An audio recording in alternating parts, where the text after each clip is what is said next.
నమస్తే. Welcome to our channel. నేను మీ అనిల్. తెలుగు, కన్నడ, తమిళ్ భాషలో నటిస్తున్న నటి కస్తూరి గారైతే అందరికీ తెలుసు. కస్తూరి గారైతే తన యొక్క ఏదైతే వ్యాఖ్యలు చేసిన ఏదైతే తమిళనాడులో బీజేపీ సభలో అయితే తను తెలుగు ఎవరైతే ప్రజలు ఉంటారో వాళ్ళపైన అనుచిత వ్యాఖ్యలు చేసిన సంగతి అందరికీ తెలిసిందే. ఆ అనుచిత వ్యాఖ్యలను కేసు కింద నమోదు చేసి తన మీద దర్యాప్తు కూడా చేయాలన్నట్టు కూడా పోలీసు వాళ్ళకైతే పలు పోలీస్ స్టేషన్లో కేసు అయితే ఫైల్ అయింది.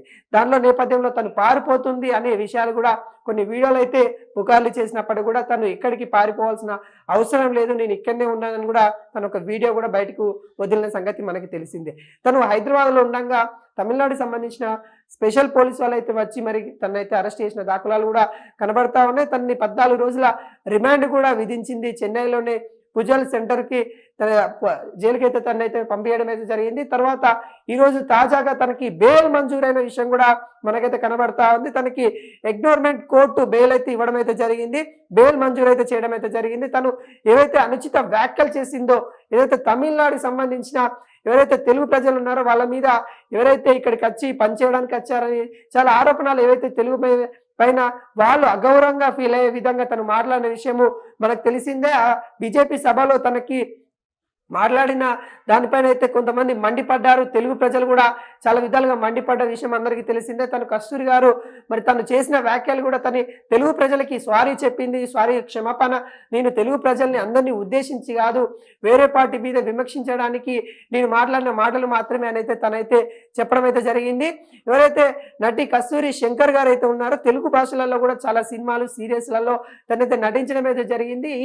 తను సినిమా ఇండస్ట్రీలో ఉంటూ ఈ విధంగా ఏదైతే ద్రావిడకు సంబంధించిన రాజకీయాల గురించి తను మాట్లాడుతూ అక్కడ ఉన్న తమిళనాడులో ఉన్న తెలుగు ప్రజల గురించి కొంత కించపరుస్తూ వాళ్ళు ఇక్కడ పని చేయడానికి వచ్చారు, ఏదైతే వెట్టి చాకిరి చేయడానికి వచ్చారని కొంత కించపరిచింది, రాజుల కింద పనిచేయడానికి వాళ్ళ మనోభావాలు దెబ్బతినే విధంగా తనైతే మాట్లాడిన దాఖలాలు అయితే మనకైతే తెలిసి ఈ కేసులో కీలక మలుపు అయితే చోటు చేసుకుని తనను 14 రోజుల రిమాండ్ విధించిన కోర్టు మరి ఇప్పుడు బెయిల్ ఇవ్వడం అయితే జరిగింది. తనకి ఎగ్నోర్మెంట్ బెయిల్ అయితే కోర్టు అయితే బెయిల్ అయితే ఇవ్వడం అయితే జరిగింది. తను మళ్ళీ బయటకు వచ్చేసి తర్వాత తనకి కొన్ని గైడెన్స్తో పాటు అంటే తనకి కొన్ని సూచనలు ఇస్తూ డైలీ మీరు రావాలి, పోలీస్ స్టేషన్కి రావాలి, సిగ్నేచర్ పెట్టాలి అనే ఆకాంక్షలతో కూడిన బెయిల్ ఇచ్చినట్టు కూడా మనకైతే కనబడతా ఉంది. నటి కస్తూరి గారికి బెయిల్ అయితే దొరికింది. బెయిల్ గతంలో కూడా తనైతే అరెస్ట్ కాక ముందస్తు బెయిల్ అయితే పిటిషన్ అయితే వేయడం అయితే జరిగింది.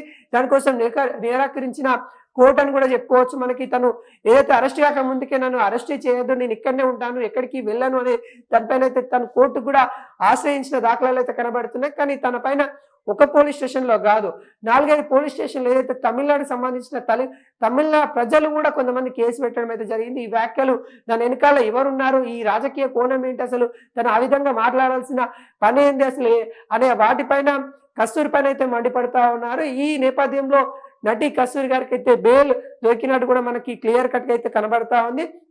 ఇప్పటికే వాటికి సంబంధించిన గైడెన్స్ కూడా నటి కస్తూరి గారికి అయితే ఇవ్వడం అయితే జరిగింది. తను తెలుగు జాతిపై చేసిన ఏవైతే సంచలనమైన వ్యాఖ్యలు చేయడం తీవ్రంగా దుమారం లేపాయి.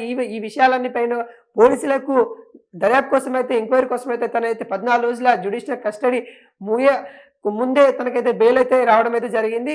ఇటీవల తను పారిపోతుంది చాలా వీడియోలు అయితే వచ్చాయి, తను ఎక్కడికి వెళ్ళట్లేదు అని కూడా తను కూడా వీడియో రూపంలో తెలియజేసిన పరిస్థితి కూడా చూసాము. అంటే తన ఏదైతే రాజకీయ కోణం ఏదైతే ఉందో బీజేపీ సంబంధించిన హిందుత్వం ఈ విభేదాలు తను అక్కడ దుమారం లేపినాయి. ఇక్కడ ప్రజలు అన్నదమ్ముల లెక్క తెలుగు తమిళము ఏ భేదాలు లేకుండా భారతీయం అనే భావజాలంతో బతుకుతున్న నేపథ్యంలో ఈ రోజున నటి కస్తూరి గారు చేసిన వ్యాఖ్యలు అక్కడ అన్నదమ్ములుగా ఉన్న తెలుగు తమిళ ప్రజలను విడగొట్టే విధంగా తను చేసింది. ఇక్కడ తను చేయడం సరైన విధంగా కాదు. ఆ ప్లాట్ఫామ్ ఏదైతే ఉందో అంటే తను మాట్లాడిన స్టేజ్ ఏదైతే ఉందో బీజేపీకి సంబంధించిన నాయకత్వానికి సంబంధించిన రాజకీయ కోణానికి సంబంధించిన సభ కాబట్టి ఖచ్చితంగా దీనికి ప్రాతినిధ్యం బీజేపీ వహించాలి, ఖచ్చితంగా క్షమాపణ బీజేపీ కూడా చెప్పాలి అంటూ అక్కడ ఎవరైతే తమిళకు సంబంధించిన ప్రజలు కూడా ఆరోపించారు. ఈ ఆరోపణలో కూడా కొంతమంది మండిపడ్డారు. తెలుగు ప్రజలు ఎవరైతే ఉన్నారో వాళ్ళు కూడా కేసులు అయితే ఫైల్ చేయడం అయితే జరిగింది. ఆ కేసులో భాగంగానే తనను అరెస్ట్ చేసి 14 రోజుల జ్యుడిషియల్ కస్టడీ విధించిన తర్వాత కూడా ఆ జ్యుడిషియల్ కస్టడీ ముగియే ముందుకే తనకైతే బెయిల్ వచ్చిన సంగతి అయితే కనబడతా ఉంది. తన వివాదాస్పదమైన వ్యాఖ్యలు ఏవైతే ఉన్నాయో వాటిని మరి కోర్టు పరిగణలోకి తీసుకొని తర్వాత నేరాన్ని అంగీకరించింది. తను కూడా సానుకూలంగానే ఉండడం వల్ల ఈ బెయిల్ అయితే రావడం అయితే కనబడతా ఉంది. వాటికి సంబంధించిన ఏవైతే ఉన్నాయో తన కేసుకు సంబంధించిన విషయాలన్నీ కోణాలు కూడా ఈ గత 3 రోజుల నుండి అయితే తను అరెస్ట్ అయిన కాంచెలి విచారణ చేపట్టారు. దానిలో పోలీసు వాళ్ళకు కూడా కస్తూరి గారు సహకరించడం, కస్తూరి గారు చెప్పడం అవన్నీ అయితే జరిగినాయి. దీని వెనకాల నేను అన్ఎక్స్పెక్టెడ్గా ఈ విధంగా అనుకున్నాను, కాకుండా నా నోరు జారడం వల్ల ఈ విధంగా దుమారం అయితే రేగింది. వీటికి క్షమాపణ నేను అప్పుడే చెప్పాను.